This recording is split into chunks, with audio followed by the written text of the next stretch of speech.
Maayong buntag pag-usab sa tanan, dalaygo ng Dios sa oportunidad nga gihatag niya kanato nga makapadayon kita sa tumbuluhaton. Og ako nagapanghinao tigala, igsuon ug suking tigpaminaw nga ikaw karon nagapatalinghog anaa sa maayong kahimtangan og anaa preparadong kasing-kasing una sa pagdawat sa mensahe alang sa pagtuon karon. Magaampo kita. Amahan og Dios nga langit no, nagapasalamat kami sa oportunidad nga imong gihatag kanamo nga ang imong balaang pulong among mabasa ug mapamalandungan karon nga kabuntagon. Nagapray ko Ginoo nga ikaw magapanalangin sa tanan nga nagapaminaw karon diha sa ilang nga tagsa-tagsa ka mga panimalay. Samtang nagapaminaw sila sa ilang mga radyo dinis tibok Baganga diin naabot ang signal o God, and at the same time bisan pa man ang tanan nga mga Facebook friends, followers o ang tanan o Diyos nga makapaminaw niining pagtuon, pagpamalandong sa imong pulong. Imo o Diyos nga i-bless ang ilang kinabuhi, nga ang imong pulong makitagluna diha sa ilang kasing-kasing. Kini among gitugyan diha kanimo uban ang paglaom nga ikaw Ginoo ang mag-glorify sa among mga kinabuhi samtang kami magadangop diha kanimo. In Jesus' name. Amen. Padayon kita sa pagtanaw karon nga buntag, magahisgot kita padayon sa tuon mahitungod sa emotion. Emotion must produce the proper fruit, no? Ang tama insakto nga bunga. Ang tinuod nga emosyon nga nakagamot diha sa pulong sa Dios, gikan sa Dios, Dios non nga emotion. Dili lang kalibutanon, dili personal nga emotion or sarili nga hinimo nga mga pagpati, kundili emotion nga nakagamot diya sa balaang kasulatan. Aduna gid siya'y resulta o matawag nga fruit. So mao kana siya din higala atong nga padayonon sa pagtanaw karon sa atong pagpamalandong diha sa pulong sa Ginoo. Now, emotion or emotionalism.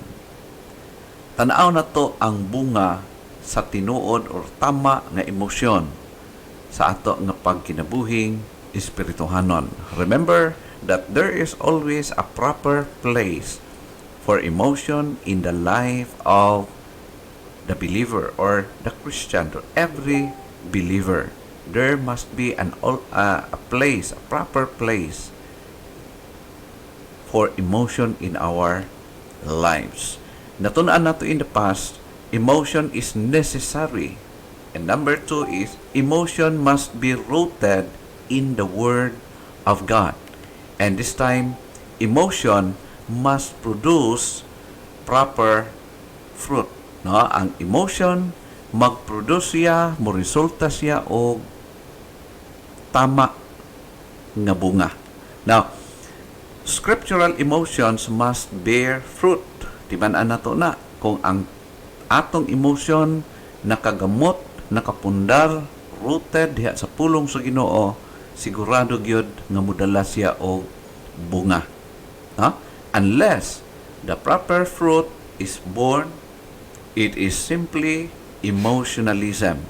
No matter kung unsa ka nagahilak, no matter unsa ka naglukso-lukso, no matter unsa ka nagakatumba or nagkirig-kirig, any reactions nga imong mapakita to prove nga naakay ang imong emotion grabe ka taas, grabe ka high ang imong emotion, wala ka na nagdepend kung dili naa diya sa resulta sa kinabuhi sa matag usa kanato. Okay? So ato padayonon manotice nato higala ang mga bunga nga ginadala sa scriptural emotion, kanang Diosnon og insakto nga emosyon sa kinabuhi nato nga mga Kristohanon. Una, atong hinumdumon, the emotion of love bear fruit in obedience. Ang emotion diha sa gugma, ang tinuod ug tama nga paghigugma diha sa Dios, mudala siya, muhatod siya, muproduce siya og pagka matinumanon, and that is obedience, doing the right thing. Obedience, doing thing that can glorify His Father, His Master, His Lord. Mao kana siya higala. Ang emotion nga dili gani mo sangko sa pagkamatinumanon diya sa Dios, delikado na siya. Dili na siya emotion nga gikan sa Ginoo.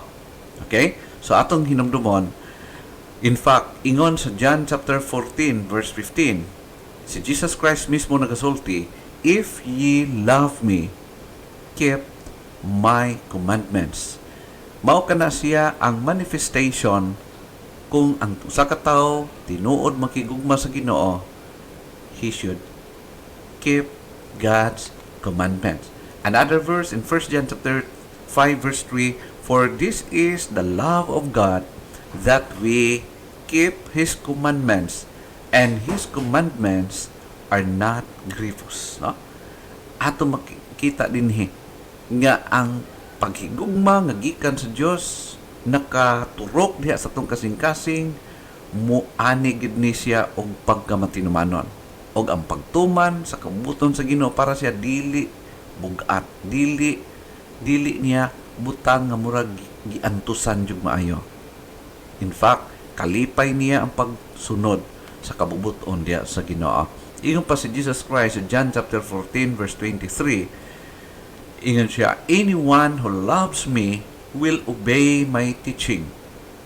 My Father will love them, and we will come to them and make our abode with Him," or with them. So ato makita igala nga si Jesus Christ nagsulti gid siya klaro-klaro, black and white. Ingon siya, "Anyone who loves me will obey my teaching." Clear, very clear. Mao kana siya ang bunga sa tama nga emosyon. Kung moingon ta, I love God, then makita kini diha sa atong pag-obey sa iyahang mga pulong. Number 2, the emotion of hope bears fruit in patience. Ang emotion sa paglaom, ang atong paglaom nga nahuptan gikan sa Ginoo, muani siya, mubunga siya og pagkamainantuson.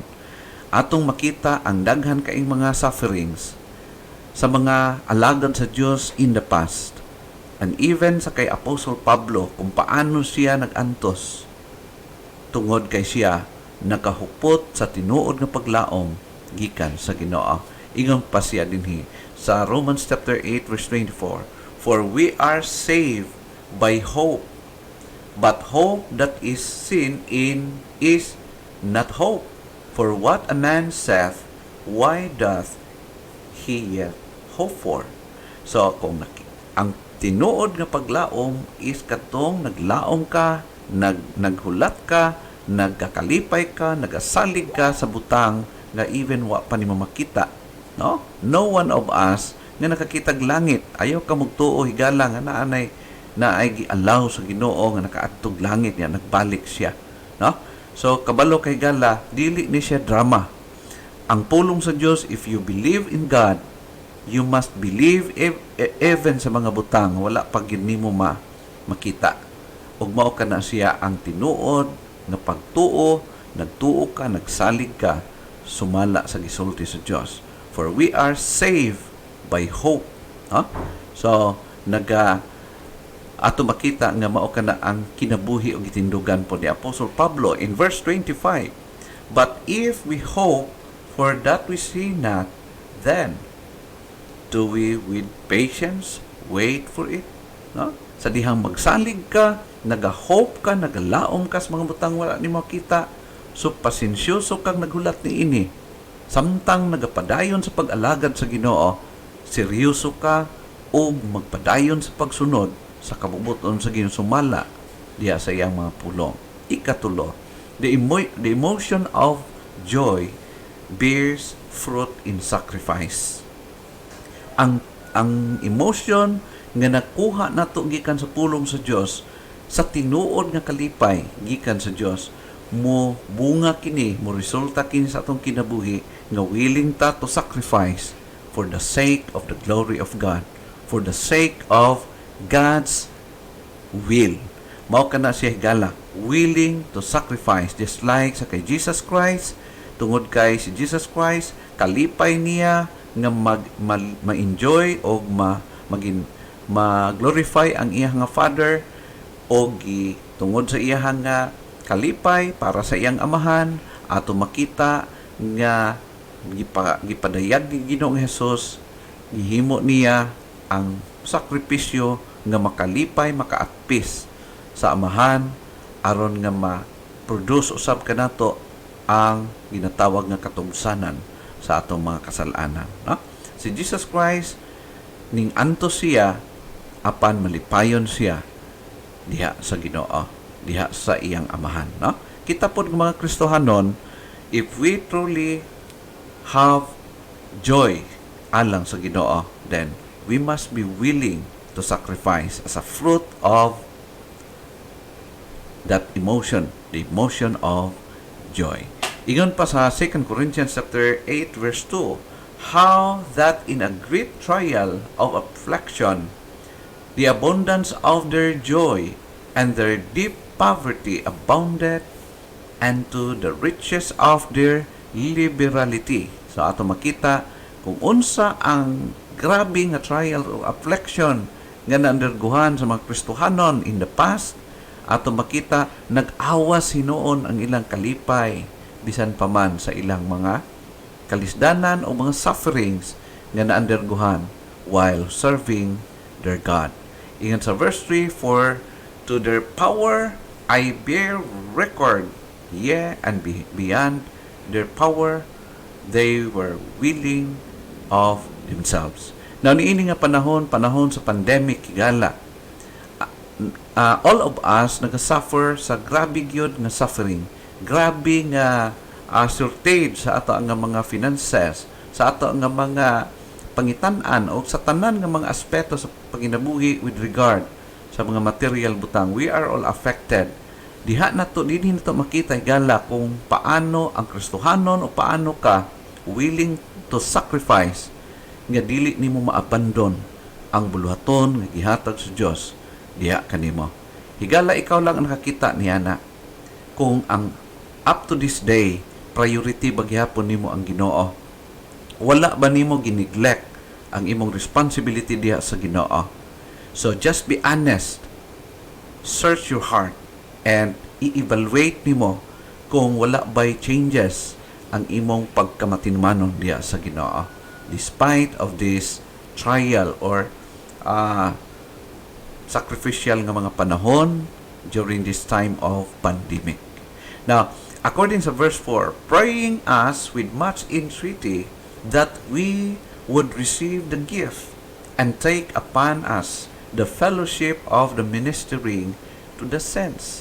So, higala ang mga Kristohanon nga gigamit ni Apostle Paul as example during these trial times, during their sufferings. Makita na to higala nga grabe ang nag-awas ang ilang maalagaron sa Dios. Nagka-administer sila sa panginahanglan sa uban despite of their poverty and their afflictions. So, higala din hinato makita kanang tamis kaayo nga pagkamatinumanon sa Kristohanon, kanang bisag walang-wala na kaayo, pero willing gyapon mo sacrifice for the sake of the gospel, for the sake of the glory of God. Now, according to verse 5, and this they did not as we hope, but first gave their own selves to the Lord and unto us by the will of God.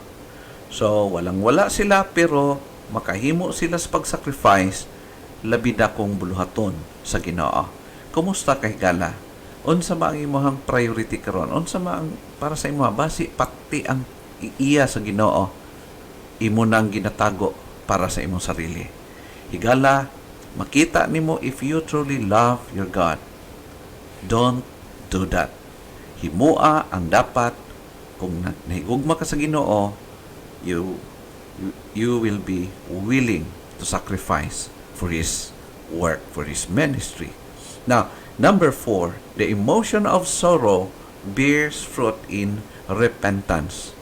ang tama nga pagkaguol, pagkasubo mahitungod sa mga butang nga nahimo nato nga dili maayo in the sight of God. Kung tinuod ta nga nakahinulsol, nakaamgo sa pagkakamali nato, ang tinuod nga resulta is repentance. Kung dili gani ka musangko sa paghinulsol o pagdangop diya sa Ginoo, pagbalik luhod diya tubangan sa Ginoo, it means to say ang imuha nga kanang emotion nga naa sa imong gilak-hilakan nimo pero way epekto sa kinabuhi, that is not a godly emotion.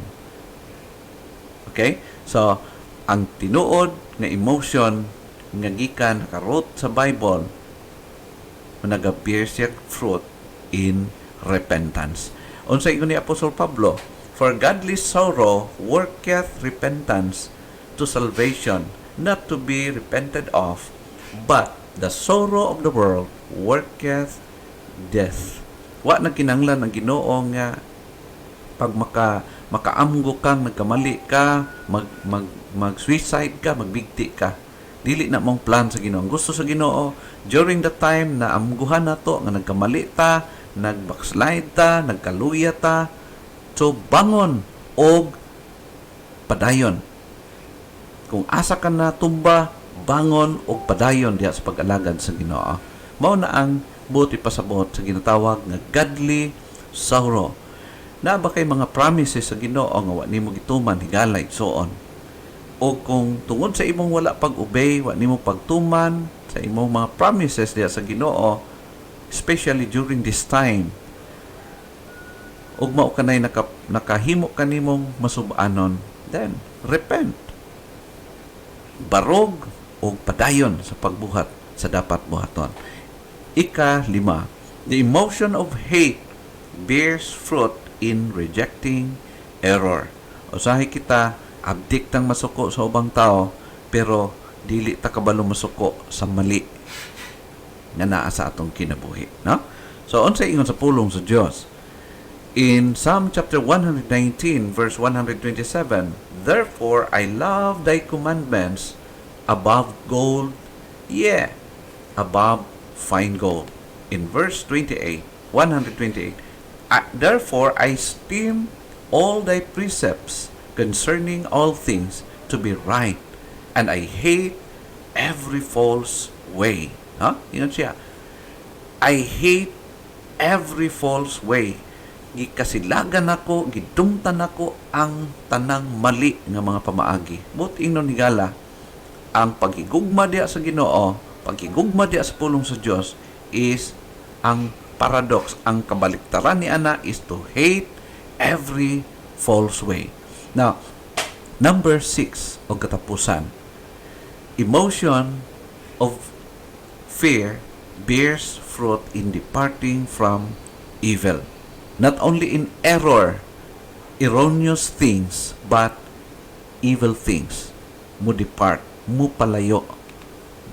Okay? So, mao na ingon sa Proverbs chapter 16, verse 6, by mercy and truth, iniquity is purged, and by the fear of the Lord, men depart from evil. Amen. So, if you love God, if you love your Lord, your Master, then depart from evil. Kung muingon ka, I love my God, then padayon ka na kinabuhi diha sa mali. To tell you frankly, you do not love your God. You never love Him. Kay ang tinuod nga naghigugma sa Ginoo, ang tinuod nga nagtahod sa Ginoo, musunod yun siya o mudepart siya sa mali. Mao kana siya gala ang gisulti sa pulong sa Dios according sa Proverbs chapter 16 verse number 6. By mercy and truth, iniquity is purged. Ang kamatuoran mo purify siya sa mali. And by the fear of the Lord, men depart from evil. Dili pwede nga nakigugma ka, nagtahod ka sa Ginoo, o niya nagpadayon ka sa pagbuhat sa dili tama. Ingon pa sa 2 Timothy chapter 2 verse 22, run from anything that gives you the evil thoughts, but stay close to anything that makes you want to do right. Amen. Mo na advice ni Apostle Paul to the young Timothy, a very young leader of the church. Now, brothers and sisters, remember this. Scriptural emotions will produce fruit in the life of every believer, every Christian. Emotion or emotionalism. May God bless His words. Emotion must produce the proper fruit. Jesus, please i-bless ang imong pulong sa among mga kasing-kasing. This we pray in your most holy name. Amen.